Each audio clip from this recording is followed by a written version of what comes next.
Bismillahirrahmanirrahim. Assalamualaikum warahmatullahi wabarakatuh. Salam sejahtera untuk kita semua. Alhamdulillah kita masih diberikan nikmat oleh Allah Subhanahu wa taala, terutama nikmat panjang umur disertai dengan sehat, sehingga sampai saat ini kita masih bisa melakukan aktivitas seperti biasanya. Masih bersama saya Anissa SKM MKM yang membahas pembelajaran sekitar kesehatan lingkungan. Pada kesempatan ini kita akan membahas mengenai salah satu ruang lingkup yaitu higien makanan. Kenapa yang dipilih itu ruang lingkup higien makanan? Karena kita ketahui bersama sekarang itu ada program Bapak Presiden yang namanya MBG, makan bergizi gratis. Nah, tentunya dalam program MBG ini banyak sekali manfaatnya. Salah satunya adalah bisa menyerap tenaga kerja, sehingga tujuan untuk menuntaskan kemiskinan ini akan sedikit berkurang tugasnya Jadi dengan MBG ini banyak menyerap tenaga kerja sebagai relawan di SPPG. Nah, relawan-relawan di SPPG tersebut itu namanya penjamah makanan, karena mereka bersentuhan langsung dengan bahan makanan maupun makanan jadi. Baiklah, dengan adanya program ini maka dikeluarkanlah kebijakan keamanan pangan siap saji. Nah, di dalam kebijakan keamanan pangan siap saji ini ada beberapa isu keamanan pangan siap saji. Di antaranya higien sanitasi, pemakaian bahan yang dilarang untuk pangan, kemudian ada alergen, ada juga cemaran biologi, fisika, dan kimia, kemudian ada keracunan pangan dan gula, garam, serta lemak. Mari kita bahas satu persatu Yang pertama itu ada higien dan sanitasi. Higien dan sanitasi makanan adalah serangkaian upaya untuk mengendalikan faktor risiko. Faktor risiko dari bahan, dari penjamah, dari tempatnya, maupun dari peralatan yang digunakan agar makanan aman untuk dikonsumsi dan dapat mencegah penyakit bawaan makanan. Seperti apa sih penyakit bawaan makanan? Contohnya itu seperti kita ketahui ada yang namanya diare, tipes. Nah, melalui praktek kebersihan personal, kebersihan lingkungan, penyimpanan, pengolahan hingga penyajian yang memenuhi standar kesehatan untuk menjaga kualitas dan keamanan pangan dari kontaminasi. Kemudian kita masuk ke komponen utama, yaitu higien dan sanitasi. Kalau higien makanan itu fokusnya pada kebersihan personal penjamah makanan. Jadi harus pembiasaan nih seorang penjamah makanan. Di antaranya selalu mencuci tangan pakai sabun di air yang mengalir. Kemudian pakaian yang digunakan harus selalu bersih, dan yang penting lagi tidak dalam kondisi sakit, gitu serta kebersihan alat dan lingkungan kerja agar tidak mencemari makanan. Itu higien makanan. Kemudian untuk sanitasi itu sendiri mengupayakan kondisi lingkungan, bangunan dapur SPPG-nya, kemudian fasilitas yang ada di SPPG, dan peralatannya harus selalu bersih, serta harus melakukan penerapan prosedur yang benar untuk itu tadi, mencegah kontaminasi pada makanan dan mencegah terjadinya pembusukan. Nah, itu untuk higien dan sanitasi. Kemudian isu selanjutnya itu ada pemakaian bahan yang dilarang untuk pangan. Bahan yang dilarang untuk pangan itu seperti apa? Misalnya seperti bahan kimia berbahaya yang sering disalahgunakan pada pangan. Di antaranya itu ada boraks, ada formalin, kemudian ada rodamin B dan metanil yellow. Itu yang sering ditemukan pada makanan. Nah, ternyata keempat bahan kimia tersebut itu dilarang keras untuk digunakan pada pangan sesuai dengan peraturan perundang-undangan yang berlaku. Tidak boleh menggunakan bahan yang berbahaya untuk pangan. Kemudian isu yang ketiga itu ada yang namanya alergen. Alergen nih. Alergen itu apa sih? Alergen itu zat umumnya itu berupa protein yang dianggap asing oleh tubuh kita ya.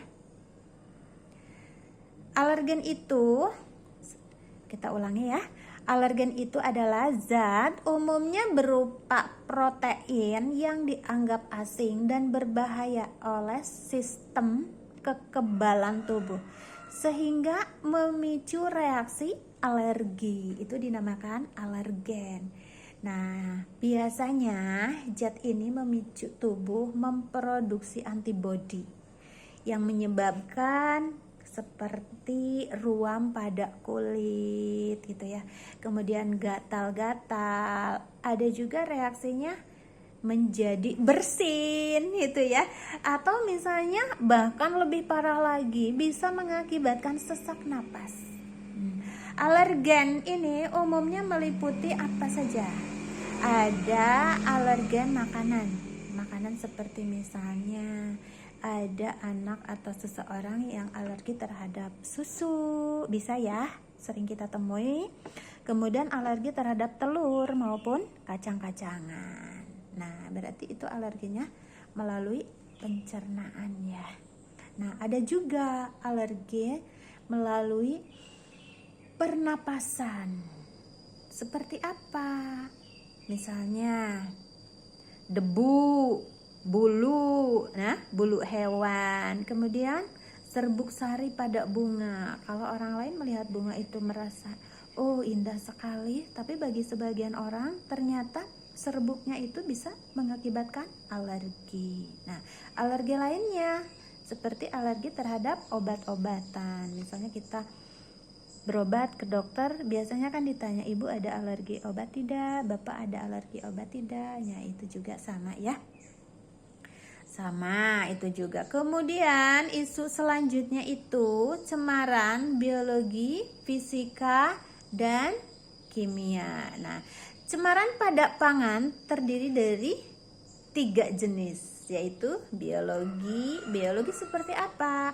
Ada bakteri, ada virus, ada juga parasit.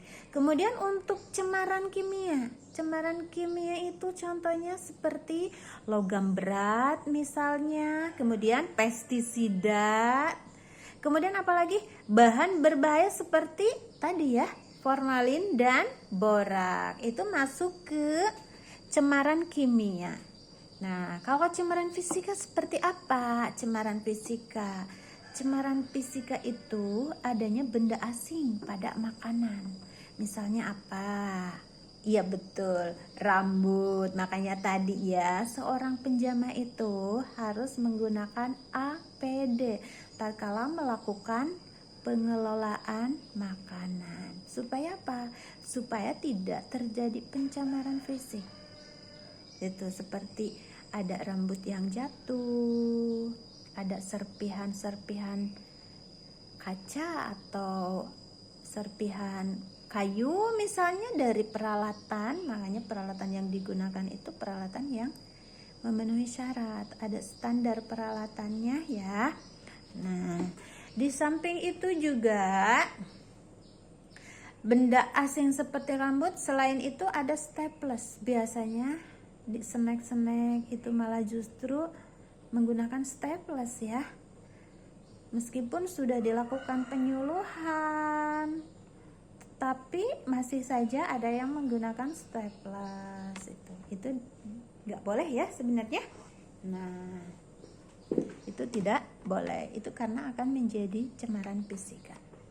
Nah, kontaminasi ini sangat berisiko menimbulkan penyakit akibat pangan. Apalagi akan menimbulkan gangguan pencernaan. Itu resikonya ya. Jadi tidak boleh adanya cemaran fisika, kimia maupun biologi. Nah, yang selanjutnya isu selanjutnya ada keracunan pangan atau keracunan makanan. Nah, penyakit ini merupakan suatu penyakit ya. Penyakit akut akibat mengkonsumsi makanan atau minuman yang terkontaminasi bakteri, virus, parasit ataupun zat kimia. Jadi gejalanya itu secara umum seperti mual, muntah, diare maupun terjadi kram perut. Nah, kejadiannya itu terjadi beberapa jam hingga hari setelah konsumsi atau setelah mengkonsumsi makanan itu. Pencegahan utamanya seperti apa? Ya tadi, menjaga kebersihan, memasak makanan hingga matang. Nah, itu akan mengurangi resiko. Kemudian isu selanjutnya itu ada konsumsi gula, garam, dan lemak. Nah, konsumsi gula, garam, lemak harian harus dibatasi untuk mencegah resiko penyakit tidak menular. Ada standarnya ya, ada batas maksimalnya kita pada saat mengkonsumsi gula, garam, dan lemak. Biasanya disingkat menjadi GGL. Gula, garam, dan lemak itu. Apa sih resiko yang ditimbulkan kalau misalnya kita terlalu banyak mengkonsumsi gula, garam, dan lemak? Terjadinya penyakit tidak menular seperti misalnya diabetes, hipertensi, stroke, dan jantung. Nah, ternyata penyebab langsungnya itu dari makanan yang kita konsumsi. Karena makanan yang kita konsumsi terlalu banyak mengandung gula, garam, dan lemak, akhirnya akan mengakibatkan penyakit tidak menular. Nah, standarnya seperti apa sih konsumsi gula, garam, dan lemak itu? Nah, perharinya itu ada ya. Menurut Kementerian Kesehatan RI menganjurkan ada rumus G4, G1, L5 per orang perharinya. Apa sih G4, G1, L5 itu? Maksimal 4 sendok makan gula atau setara dengan 50 gram. Itu maksimal perharinya. Seorang mengkonsumsi gula itu maksimal 50 gram. Kalau untuk garam tadi G1 ya. Kalau untuk gula G4, 4 sendok makan setara dengan 50 gram gula. Kalau G1 garam itu G1 rumusnya 1 sendok teh garam setara dengan 5 gram per orang perharinya. Kalau untuk makan lemak atau minyak kira-kira berapa? Tadi L5. L5 itu 5 sendok makan lemak atau minyak perharinya setara dengan 67 gram. Nah, itu tadi ya, isu-isu mengenai keamanan pangan siap saji. Kemudian ternyata masih ada kejadian luar biasa, keracunan pangan itu masih terjadi, masih menjadi masalah kesehatan masyarakat. Kenapa bisa terjadi keracunan pangan? Jadi keracunan pangan itu dapat terjadi di sepanjang rantai pangan, mulai dari produksi bahan pangan sampai dengan penyajian. Itu rantai yang sangat panjang itu. Di setiap tahapannya tidak menutup kemungkinan akan terjadi pencemaran pada pangan, sehingga akan mengakibatkan keracunan pangan. Kemudian ada juga dasar-dasar hukum dalam kebijakan keamanan pangan. Di antaranya itu ada Undang-Undang Nomor 8 Tahun 1999 tentang perlindungan konsumen. Konsumen juga ada perlindungannya ya dalam Undang-Undang Nomor 8 Tahun 1999. Kemudian ada Undang-Undang Nomor 18 Tahun 2012 tentang pangan. Kemudian Undang-Undang Nomor 23 Tahun 2014 tentang pemerintahan daerah. Tugas, fungsi, dan pokok pemerintahan daerah tertuang dalam Undang-Undang Nomor 23 Tahun 2014. Kemudian untuk kesehatannya ada pada Undang-Undang Nomor 17 Tahun 2023. Nah, kalau di Undang-Undang Nomor 6 Tahun 2023 itu ada tentang cipta kerja. Nah, untuk keamanan pangannya itu diatur dalam PP Nomor 86 Tahun 2019. Kemudian penyelenggaraan perizinan berusaha berbasis risiko itu ada dalam Peraturan Pemerintah Nomor 5 Tahun 2021. Kalau untuk kesehatan ada undang-undang terbaru yaitu Peraturan Pemerintah Nomor 28 Tahun 2024 tentang Peraturan Pelaksanaan Undang-Undang Nomor 17 Tahun 2023.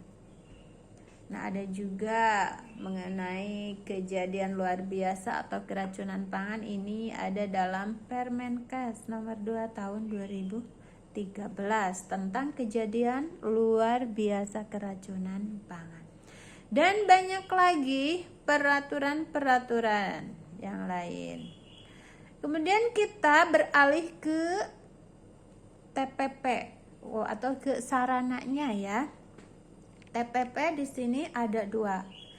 Ada TPP yang wajib SLHS, ada juga TPP yang wajib label pengawasan atau pembinaan HSP. Nah, untuk yang wajib SLHS itu ada apa saja? Yang pertama ada jasa boga. Jasa boga itu ada 3 golongan ya. Ada jasa boga golongan A, kemudian ada jasa boga golongan B, dan jasa boga golongan C. Itu wajib SLHS.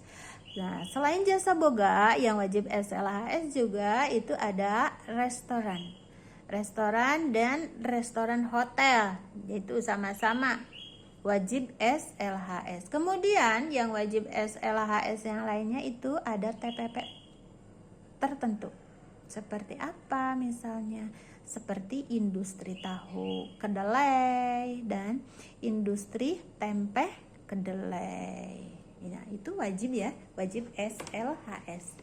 Jadi industri tahu tempe itu wajib SLHS. Nah, yang tidak kalah wajibnya lagi ada yang namanya depot air minum atau kita kenal dengan DAMIU, depot air minum isi ulang. Ini wajib bersertifikat SLHS. Kemudian Kalau tadi TPP yang wajib SLHS, ada jasa boga, ada restoran, ada TPP tertentu seperti industri tahu tempe dan depot air minum, itu wajib SLHS. Ada juga TPP yang wajib label pengawasan atau pembinaan pangan. Seperti apa saja yang wajib label pengawasan atau pembinaan HSP? Di antaranya itu ada rumah makan golongan A1. Rumah makan golongan A1 itu seperti apa saja? Ada warung makan misalnya ya. Kemudian warteg. Nah, itu contohnya rumah makan golongan A1. Jadi golongan A1 itu ada rumah makan dan warteg, itu contohnya ya. Kemudian rumah makan golongan A2. Seperti apa ya? Warung tenda.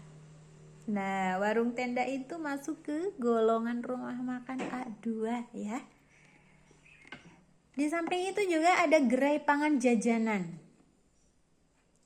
Gerai pangan jajanan seperti apa? Misalnya penjual kue donat. Banyak ya sekarang gerai-gerai donat itu wajib label pengawasan itu. Kemudian gerai pangan jajanan keliling. Nah, kalau untuk gerai pangan jajanan keliling itu ada beberapa golongan. Ada golongan A1 seperti misalnya pedagang mie ayam. Nah, itu gerai pangan jajanan keliling golongan A1. Nah, kemudian ada gerai pangan jajanan golongan A2. Seperti apa? Pedagang donat keliling. Kalau tadi yang gerai jajanan pangan jajanan itu penjual kue donat yang di tempat, di etalase. Nah, kalau donat yang di keliling, beda lagi ini golongannya. Tapi ini masuknya ke gerai pangan jajanan keliling golongan A2 ternyata ya. Meskipun sama-sama jualan donat, tapi cara menjualnya berbeda, itu golongannya berbeda ya. Nah, selain itu ada juga gerai pangan jajanan keliling golongan B. Seperti apa ya? Seperti banyak kita temui sekarang itu yang jualan ubi cilembu pakai mobil. Nah, itu masuk ke gerai pangan jajanan keliling golongan B. Food truck. Nah, itu ya. Kemudian ada dapur gerai pangan jajanan. Dapur pemasok siomay misalnya ya. Kalau siomay-nya ada yang keliling, berarti kalau misalnya keliling sama tadi seperti mie ayam itu ya. Jadi ini gerai pangan jajanan itu, dapur gerai pangan jajanan itu yang mengolahnya, yang memasok siomay keliling misalnya gitu. Jadi dapurnya tersebut itu golongannya ke dapur gerai pangan jajanan. Kemudian ada juga sentra pangan jajanan atau kantin atau usaha sejenisnya seperti sentra kuliner gitu ya. Pujasera. Nah, itu masuknya ke sentra pangan jajanan.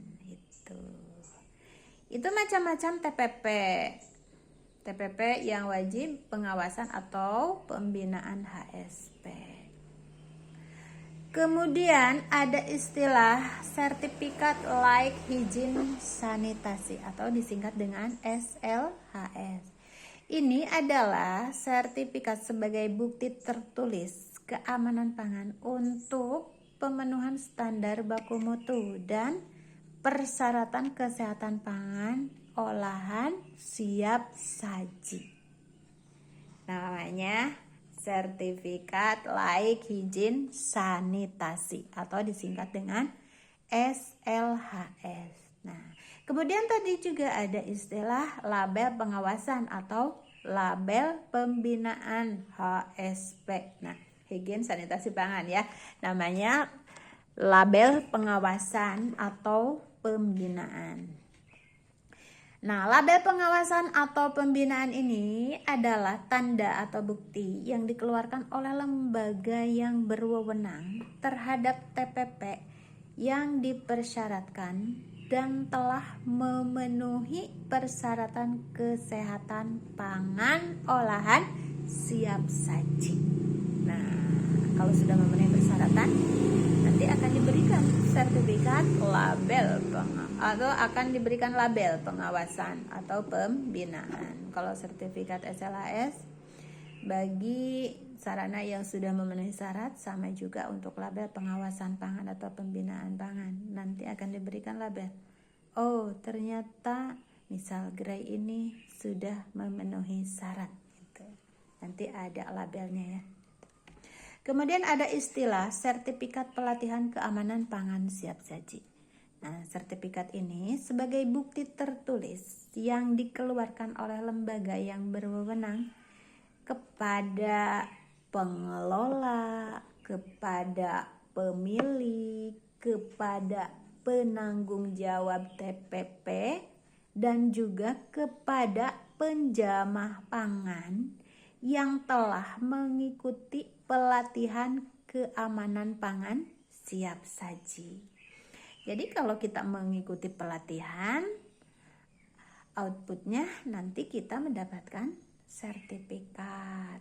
Tuh, sertifikat pelatihan pangan keamanan pangan siap saji. Kalau penjamah pangan itu apa? Ada istilah penjamah pangan. Kalau penjamah pangan itu adalah setiap orang yang menangani atau kontak secara langsung dengan pangan, dengan peralatan masak, dengan peralatan makan, dan permukaan yang kontak dengan makan. Itu semuanya penjamah. Jadi kalau di SPPG, semua relawan itu berarti namanya penjamah pangan. Betul sekali.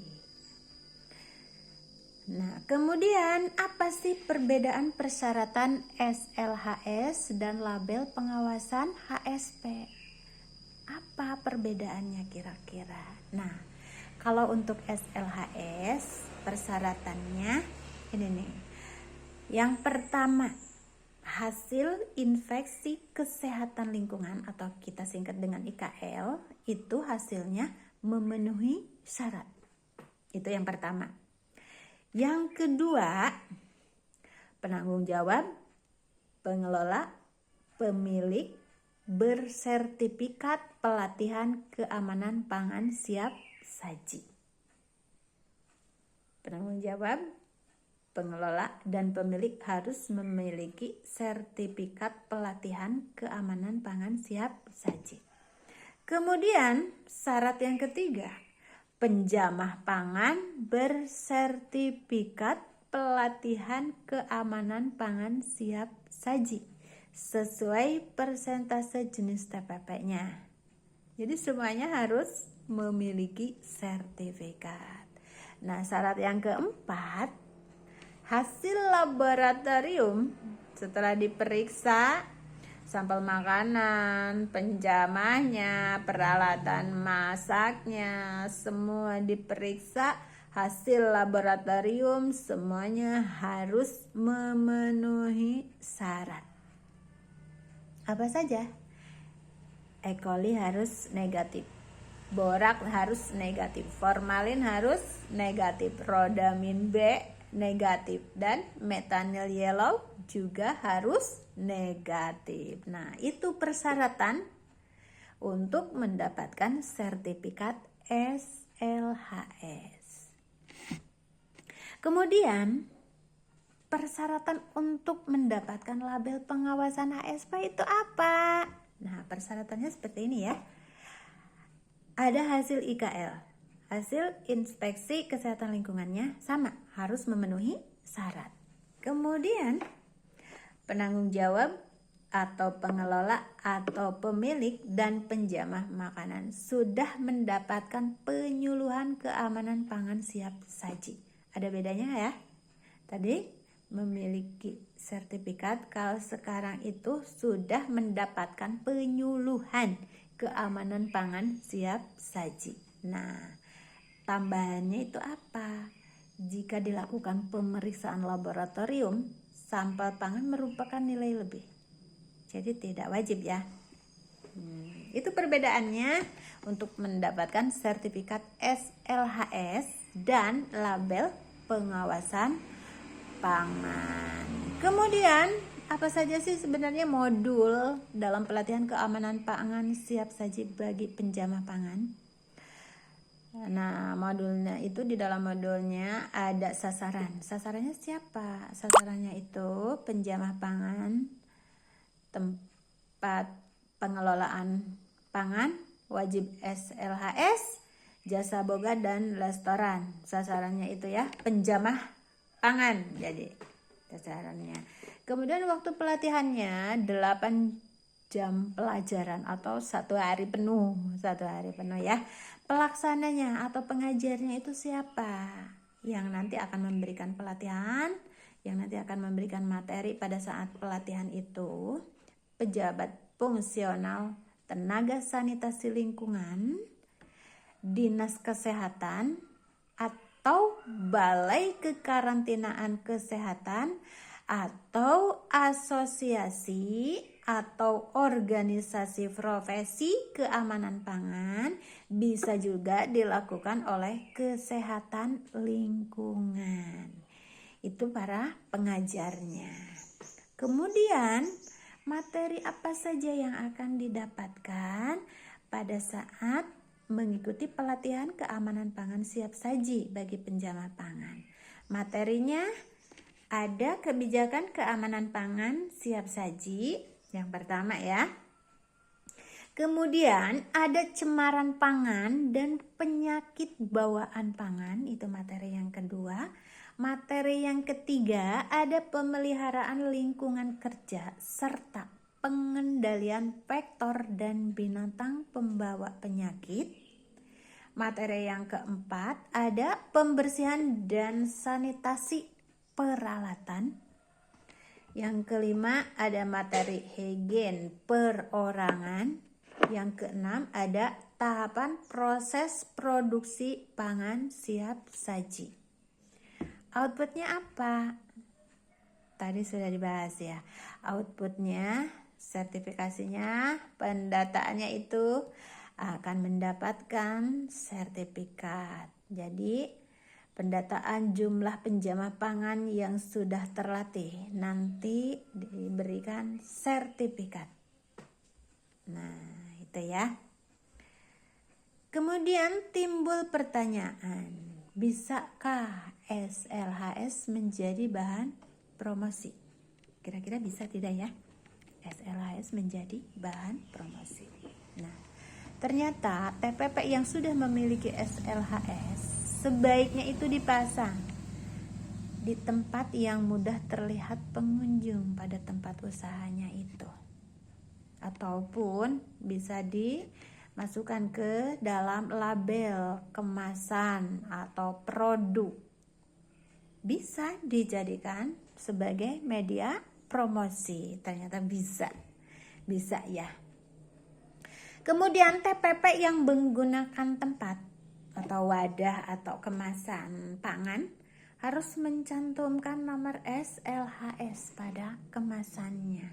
Jadi itu boleh sekali ya dijadikan bahan untuk promosi. Kemudian alur pengawasan dan pembinaan tempat pengelolaan pangan itu seperti apa alur pengawasannya? Nah, kita bahas satu persatu ya. Yang paling dekat dengan dapur SPPG misalnya, ada puskesmas, atau kalau bukan puskesmas itu ada balai kekarantinaan kesehatan. Mereka akan melakukan inspeksi kesehatan lingkungan tempat pengelolaan pangan yang wajib label maupun TPP yang wajib SLHS. Nanti akan dilakukan inspeksi kesehatan lingkungan atau disebut dengan IKL. Nah, hasil IKL nanti ada 2. Ada yang memenuhi syarat, ada yang tidak memenuhi syarat. Kalau yang tidak memenuhi syarat, nanti akan dilakukan pembinaan. Nah, itu ya. Kalau yang memenuhi syarat, nih lihat lagi.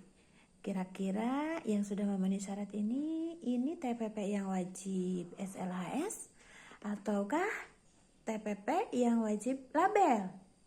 Nah, nanti kalau yang wajib label misalnya, akan diberikan penyuluhan.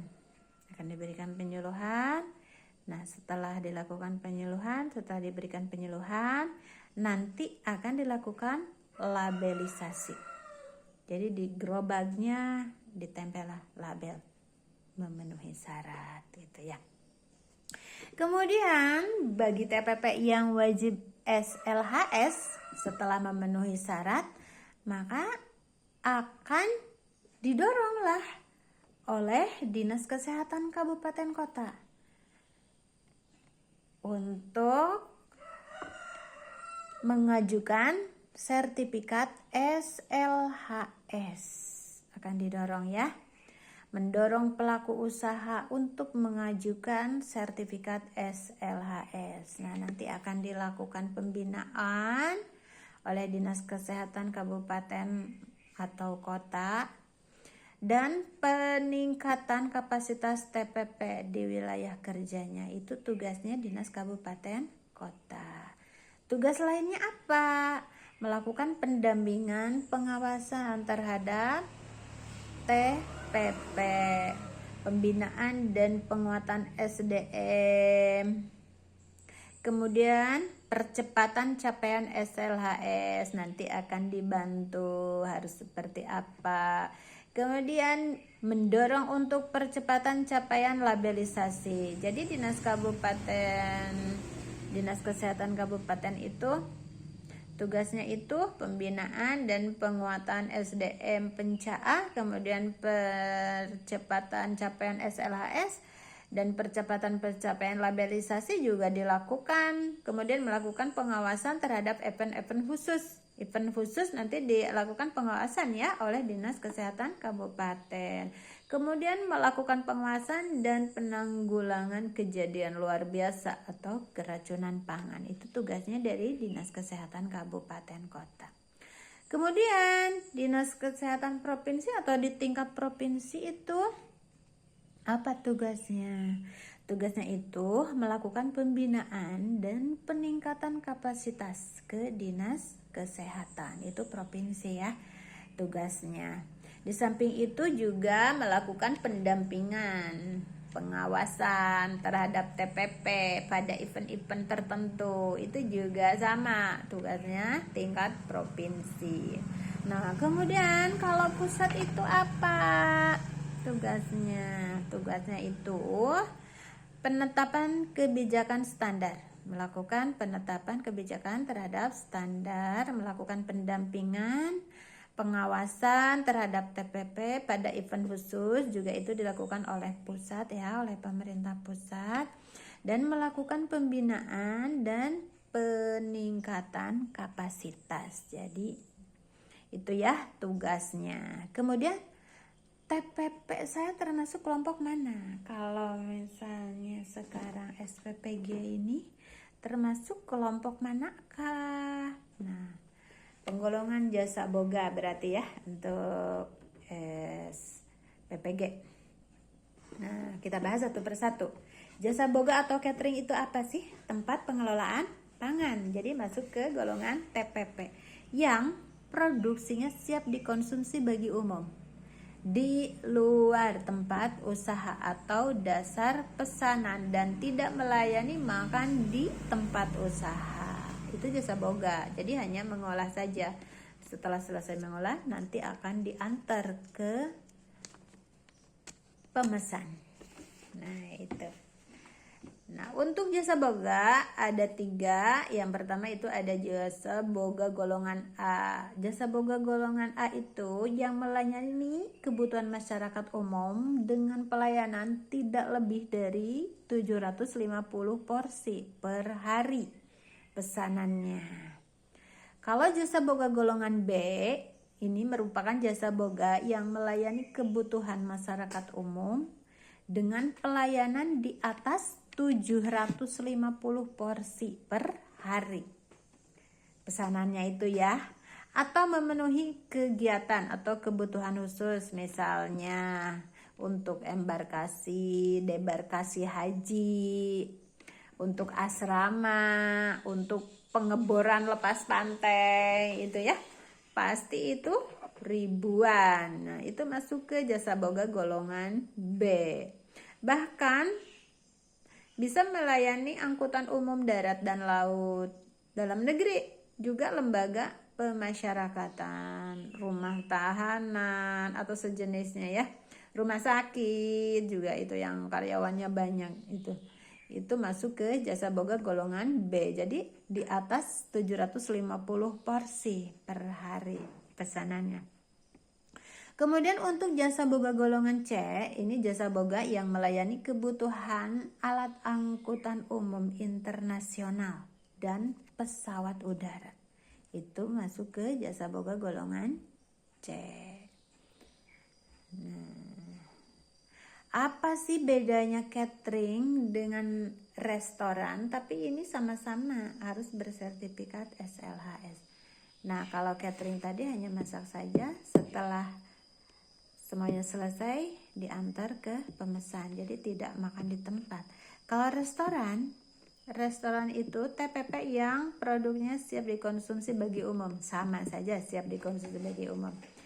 Di dalam tempat usaha melayani makan di tempat, serta melayani pesanan di luar tempat usaha. Jadi ada bedanya ya antara jasa boga dan restoran. Kalau restoran bisa dimakan di tempat, itu bedanya.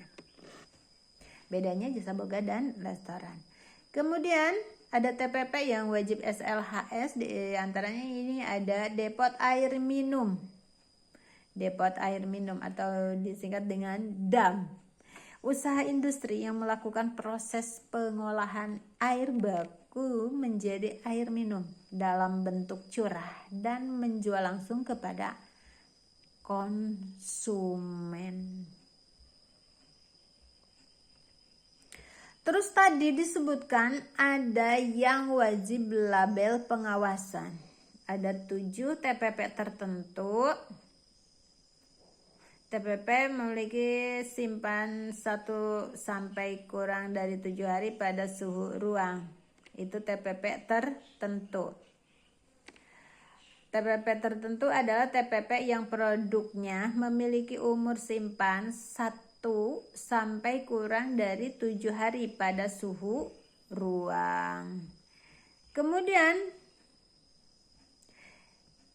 ada rumah makan golongan A1. Ini merupakan rumah makan yang menyatu dengan rumah makan golongan A1 itu rumah makan yang menyatu dengan rumah atau tempat tinggal. Contohnya seperti warung Tegal ya, atau warteg. Nah, itu masuk rumah makan golongan A1. Rumah makan Padang misalnya, sama juga dah. Dan menggunakan dapur rumah tangga dengan fasilitas permanen atau semi permanen. Itu masuk ke rumah makan golongan A1, diantaranya itu ya. Warteg, rumah makan Padang, rumah makan Padang yang rumahan tentunya. Kemudian ada rumah makan golongan A2, merupakan rumah makan dengan bangunan sementara seperti warung tenda. Udah dijelaskan tadi ya, rumah makan golongan A2 contohnya seperti warung tenda. Kemudian ada yang namanya gerai pangan jajanan. Seperti apa? Nah, ini TPP yang produknya siap dikonsumsi tanpa pengolahan bagi umum dan dikelola menggunakan perlengkapan permanen maupun semi permanen. Seperti tenda, gerobak hanya di meja saja atau di kursi saja, atau jualannya di keranjang gitu. Keranjang kendaraan dengan roda bisa, atau kendaraan tanpa roda juga bisa. atau dengan sarana yang lain. Jadi yang disesuaikan ya dengan jenis makanannya. Nah, TPP ini tidak memiliki proses pemasakan, tetapi hanya menjual pangan yang sudah siap dikonsumsi. Jadi seperti apa? Menjual nasi uduk misalnya ya. Nasi uduk kan tidak dimasak di situ. Di situ hanya menjual saja. Atau snack-snack gitu. Nah, itu namanya gerai pangan jajanan. Jadi tidak dimasak di situ. Di situ hanya memasarkan saja. Kemudian ada juga istilah gerai pangan jajanan keliling. Nah, TPP ini yang produknya siap dikonsumsi bagi umum dengan ataupun tanpa proses pemasakan yang dikelola menggunakan perlengkapan semi permanen, mau yang bergerak atau berkeliling seperti gerobak dorong ya, ataupun misalnya pikulan, ataupun menggunakan kendaraan atau alat angkut dan sejenisnya dengan atau tanpa roda. Jadi menggunakan alat angkut mau pakai roda mau enggak, dengan sarana lain yang sesuai. Ini namanya gerai pangan jajanan keliling.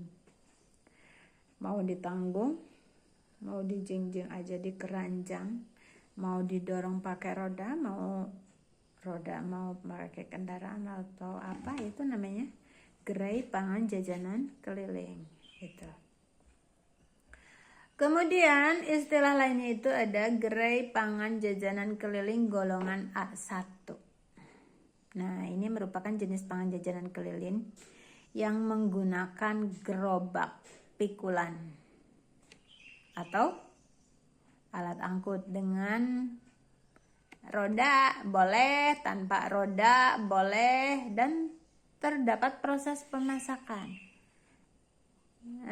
Iya, ini ya. Gerai pangan jajanan keliling golongan A1. Seperti apa misalnya? Pedagang mie ayam. Jadi terjadi pengolahan terlebih dahulu meskipun jualannya keliling, mau didorong pakai roda ataupun misalnya dipikul atau pakai kendaraan, tapi ada proses pengolahannya di situ sebelum dikonsumsi. Itu namanya gerai pangan jajanan keliling golongan A1. Kemudian ada yang namanya gerai pangan jajanan keliling golongan A2. Nah, ini merupakan jenis pangan jajanan keliling yang menggunakan gerobak.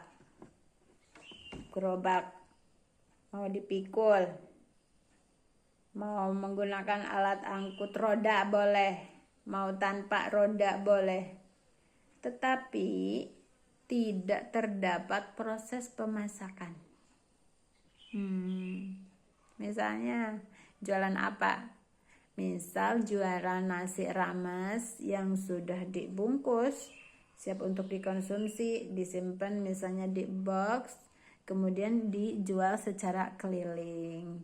Nah, seperti itu dinamakan gerai pangan jajanan keliling golongan A2. A2 dan A1 beda ya, ada bedanya. Kalau A1 ada proses pengolahan terlebih dahulu baru disajikan. Kalau A2 sudah dikemas, tidak ada proses pengolahan, langsung bisa dikonsumsi. Itu bedanya. Terus ada lagi istilah gerai pangan jajanan keliling golongan B. Nah, ini merupakan jenis jajanan keliling yang menggunakan kendaraan yang didesain khusus ya kendaraannya, sehingga bisa berfungsi sebagai TPP, sebagai tempat pengelolaan pangan, mau pakai roda ataupun tanpa roda, tapi tanpa proses pemasakan. Contohnya apa? Food truck misal. Jadi sudah jadi makanannya, tinggal disiapkan, bisa langsung dikonsumsi. Itu masuk ke golongan gerai pangan jajanan keliling golongan B. Kemudian ada istilah lain itu sentra pangan jajanan, atau lebih mudahnya disebut kantin juga bisa, sentra pangan jajanan bisa, atau usaha sejenisnya, sejenis kantin, sejenis sentra pangan jajanan itu. Ini TPP bagi sekumpulan gerai pangan jajanan dengan proses pemasakan ataupun tanpa proses pemasakan yang dikelola oleh pemerintah. Yang dikelola oleh pemerintah daerah atau oleh swasta atau misalnya oleh institusi lain, dan memiliki struktur pengelolaan. Jadi ada yang bertanggung jawabnya. Contohnya apa? Sentra pangan jajanan atau kantin atau usaha gitu. Apa contohnya? Misal ada kantin di perkantoran, ada kantin di pusat pembelanjaan. Nah, itu ada kantin di institusi, kantin satuan pendidikan gitu ya, di tempat itu. Nah, itu masuk ke dalam sentra usaha mikro, kecil, menengah. Kalau yang sentra pangan jajanan atau kantin atau usaha sejenis ini bisa masuk ke dalam golongan UMKM. Itu ya. Kemudian ada yang dinamakan dengan dapur gerai pangan jajanan. Nah, ini merupakan TPP yang menyediakan atau yang mengolah pangan bagi gerai pangan jajanan. Oh, berarti pusatnya ya? Iya, ini yang memasaknya, ini yang mengolahnya. Gerai pangan jajanan keliling. Nah, dari sini ngambilnya. Kalau di sini masak dinamakan dapur. Dapur gerai pangan jajanan. Jadi tempat pengolahan.